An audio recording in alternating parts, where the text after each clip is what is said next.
Question number 1. Cassius, oh look, Titinius, look, the villains fly. Myself have to mine own turned enemy. This ensign here of mine was turning back.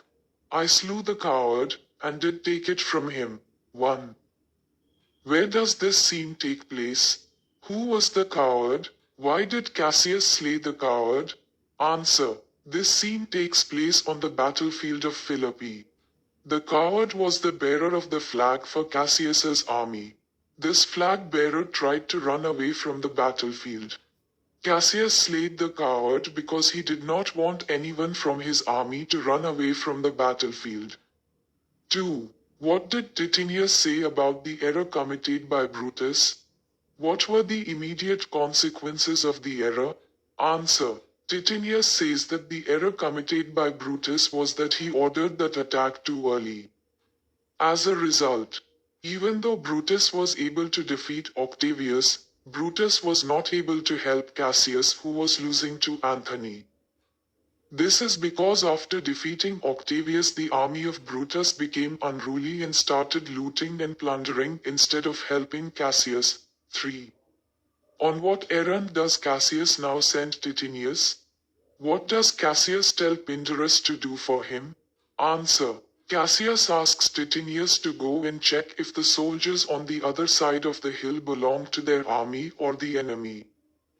He asks Pindarus to climb up the hill and find out if Titinius was able to go to the other side to find out if the soldiers on the other side belong to their army or the army of the enemy. 4. Pindarus, Cassius's slave, enters. What does he say? How does his information seem to confirm Cassius's fears? Answer. Pindarus. Cassius's slave says that Titinus was completely surrounded by horsemen and is captured by the soldiers of the enemy. This information that Titinius was captured by the enemy soldiers confirms Cassius's fears that Brutus had lost the battle with Octavius, which was his fear. 5. What does Cassius think aloud while Pindarus is away? Why is the day significant to Cassius in more ways than one? Answer. When Pindarus is away, Cassius thinks that he will end his life the day he began it. The day is significant to Cassius because it happened to be his birthday. Question number 2. Titinius, I will be here again, even with a thought. Exit. Cassius, go. Pindarus, get higher on that hill. My sight was ever thick. Regard Titinius, and tell me what thou knowest about the field. 1. Who are Titinius and Pindarus? Where are they at the moment? Answer. Titinius is a friend of Brutus and Cassius and a soldier in their army. Pindarus is a servant of Cassius. At this moment, Titinius has gone to the other side of the hill to check whether the soldiers belong to the enemy or their army. Pindarus is on the hill tracking the progress of Titinius. 2. Explain the meaning of even with a thought. Why has Titinius had to go? Answer. Even with a thought means that Titinius would be back very quickly, as quickly as a thought. Titinius has to go because Cassius has asked him to go to the other side of the hill to see if the soldiers there were from their army or the army of the enemy. 3. What report did Pindarus now give about Titinius? How did Cassius interpret this report? Answer. The report that Pindarus gave was that he said some horsemen were riding fast toward Pindarus.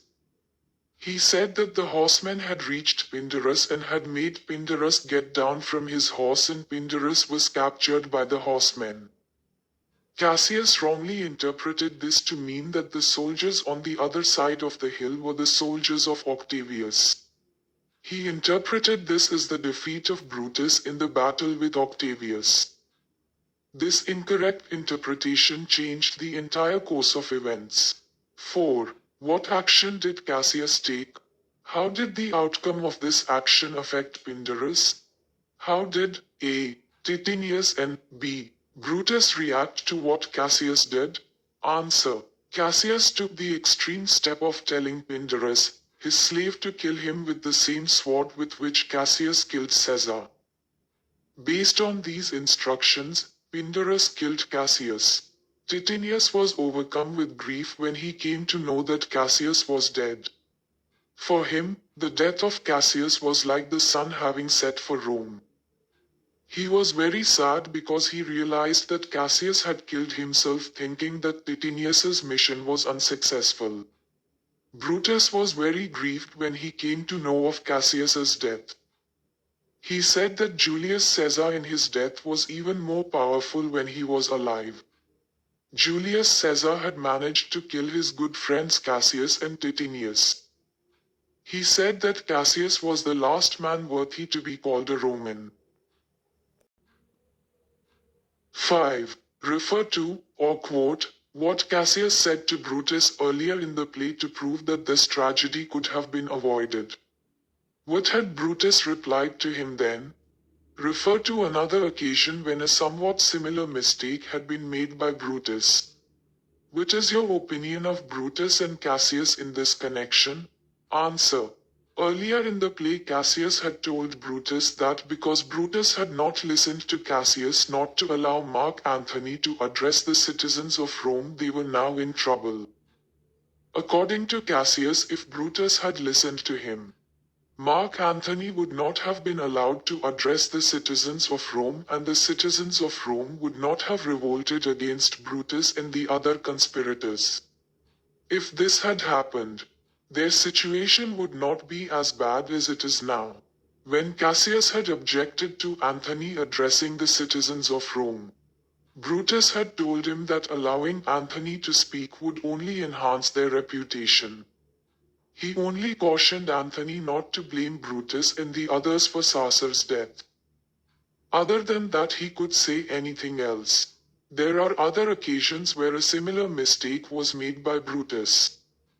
One of these occasions was when Cassius advised Brutus to wait for the armies of Octavius and Antony to reach Sardis rather than go to Philippi to attack them.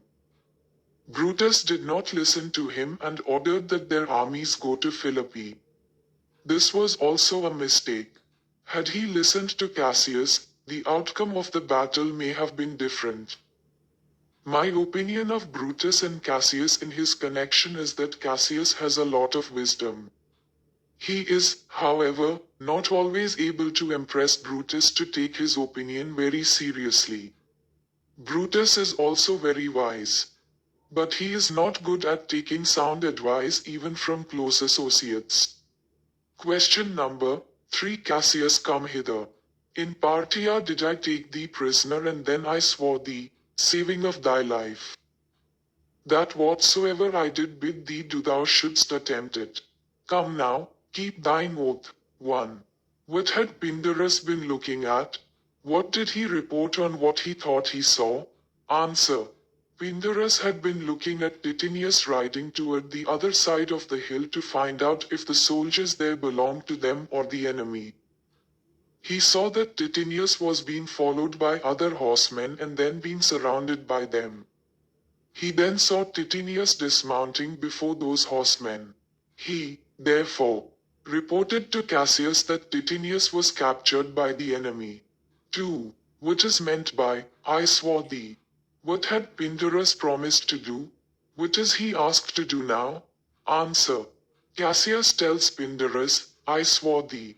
This means that in exchange for Cassius sparing the life of Pindarus, when he captured Pindarus in an earlier battle, Cassius had asked Pindarus to do for Cassius whatever Cassius wanted him to do. Pindarus had promised Cassius that he would do whatever he was asked to do for him. Pindarus is now asked to kill Cassius with the same sword that Cassius used to kill Julius Caesar. 3. Narrate what has happened a few minutes earlier which makes Cassius desperate. Was Cassius noble in taking the final decision about himself? Give a reason to justify your answer. Answer. A few minutes earlier Pindarus had informed Cassius that Titinius was taken prisoner by the forces of Octavius. Cassius was not noble about making the final decision about asking Pindarus to kill him.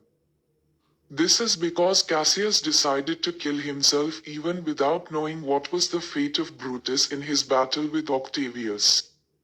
Cassius was in no immediate danger of being killed by the enemy. However, to escape the pain of agony, a possible defeat, Cassius kills himself, leaving others to their fate. 4. What makes it difficult for Pindarus to keep his oath now? Answer. It make it difficult for Pindarus to keep his oath because he had been a faithful servant of Cassius. Cassius orders Pindarus to kill him. For a faithful servant to kill his master is a difficult task. 5. What is the evil influence that drives Cassius towards self-destruction? Should one believe in such influence? Why? Answer. The evil influence that drives Cassius towards self-destruction is his understanding that the presence of crows, ravens and kites hovering above his army indicates defeat for his army. One should not believe in such influences and omens as there is a scientific basis for such omens. Question number 4. Titinius, what, Pindarus? Where art thou, Pindarus? Messala, seek him, Titinius. Whilst I go to meet the noble Brutus, thrusting this report into his ears, I may say, thrusting it. For piercing steel and darts envenomed shall be his welcome to the ears of Brutus as tidings of this sight. 1. Where does this scene take place? Who are Titinius and Messala? Why have they come to the scene? Answer. This scene takes place on the hill near the battlefield of Philippi. Titinius is a friend of Brutus and Cassius and also a soldier in their army. Messala is a devoted friend of Cassius. They have come to the scene to inform Cassius that the army of Brutus has defeated Octavius. 2. Where has Pindarus gone? What has made him go away? Answer. Pindarus was so upset that he had to kill Cassius, at the request of Cassius, that he left the place to go so far away that no one could ever find him. His grief about having to kill Cassius makes him go away. 3. What report is Messala going to give to Brutus? Why would the report be like thrusting something into Brutus' ear? Answer. The report that Messala is going to give Brutus is that Cassius is dead. This report would be like thrusting something into Brutus's ears, as Brutus would not want and be not able to hear such a sorrowful news. 4. Titinius recollects that Brutus has sent a wreath of victory to be given to Cassius. What victory is referred to? Answer. The victory that is referred to is the victory of Brutus over the army of Octavius. 5. State briefly how Titinius pays his respects to Cassius, his dead friend. Answer. Titinius pays his respect to his dead friend Cassius by placing the wreath, which Brutus had given him, on Cassius's head. Question number 5. Titinius, alas, thou hast misconstrued everything. But, hold thee, take this garland on thy brow. Thy Brutus bid me give it thee, and I will do his bidding. Brutus, come apace, and see how I regarded Cassius. 1.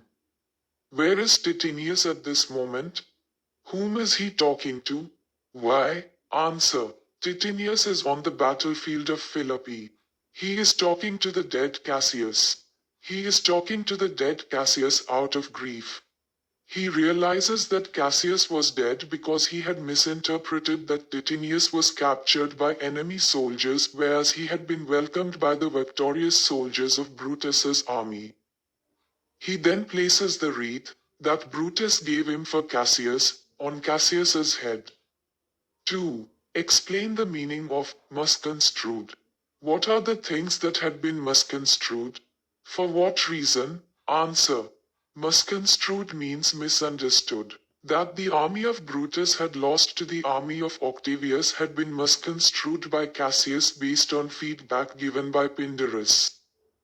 This was misconstrued as Pindarus wrongly interpreted Titinius alighting from this horse and surrounded by other horsemen as his being surrounded by enemy soldiers. Titinius was surrounded by friendly soldiers of the victorious soldiers of Brutus's army who had surrounded Titinius to convey him the good news. 3. What was the garland a sign of? Why did Brutus send it? Answer. The garland was a sign of victory of Brutus over Octavius. Brutus sent it to Cassius to convey to him his victory over Octavius. 4. Explain the meaning of regarded. How did Titinius now show his regard? What did Brutus say about Titinius and Cassius when he arrived? Answer. Regarded means respected. Titinius now showed this regard to Cassius by placing the garland that Brutus had given him on Cassius. When Brutus arrived, he grieved the death of Titinius and Cassius. Even though Brutus had no time for the funeral ceremonies of Titinius and Cassius, he said that there were no other two people like Titinius and Cassius who were worthy of being called Romans. 5. This scene shows the beginning of the end for the conspirators. What reasons does Brutus give for what he saw? Explain how this reason is proved to be true in his own case later. Answer. The reason Brutus gave for what he saw, that is the death of Titinius and Cassius, was the spirit of Caesar was still strong and was causing their swords to go into their bodies. This is proved in the case of Brutus also because Brutus uses his weapon to kill himself. Question number 6. Brutus are yet two Romans living such as these. The last of all the Romans, fare thee well. It is impossible that ever Rome should breed thy fellow. 1. Where is Brutus? About whom is he speaking? Answer. Brutus is at the scene of the battlefield where Cassius and Titunus have killed themselves. He is speaking about Cassius and Titunus who had killed themselves. He says that there are no other Romans as noble as these two. 2. What does he mean by the last of all the Romans? Answer. By saying that Cassius and Titinius were the last of all the Romans, Brutus means that there was no one else in all of Rome who were as honorable as these two. 3. Give a brief but clear account of the events which immediately precede this speech and give rise to it. Answer. The immediately preceding events are as under. Cassius has suffered defeat at the hands of Antony. He takes a brief retreat to a nearby hill. There he sees that on the other side of the hill, some tents have been put on fire and he sees some soldiers. He asks Titinius to quickly go across to see if these soldiers belong to Brutus or the enemy. He also asks Pindarus to go to the highest point on the hill and report the progress of Titinius. Pindarus incorrectly reports that Titinius had been captured by the enemy. Grief-stricken Cassius asks his slave Pindarus to kill him. When Titinius comes back with the good news that Brutus has defeated Octavius, he sees that Cassius is dead. So grieved is he that he kills himself. When Brutus returns from the battlefield, he sees that two of his closest men, Cassius and Titinius, are dead. 4. This event combined with another factor caused the death of Brutus a little later. Explain briefly. Answer. The deaths of Cassius and Titinius demoralized Brutus. He lost his will to fight back strongly and avenge the defeat of Cassius. During the second round of battle, when Cato and Lucilius went into battle, Brutus stayed back. He was so dejected that he asked Strato to kill him, which Strato did. 5. What instructions does Brutus now give to his friends? Answer. The instructions that Brutus gave his friends were to put up a brave fight in the second round and to hold up their heads bravely.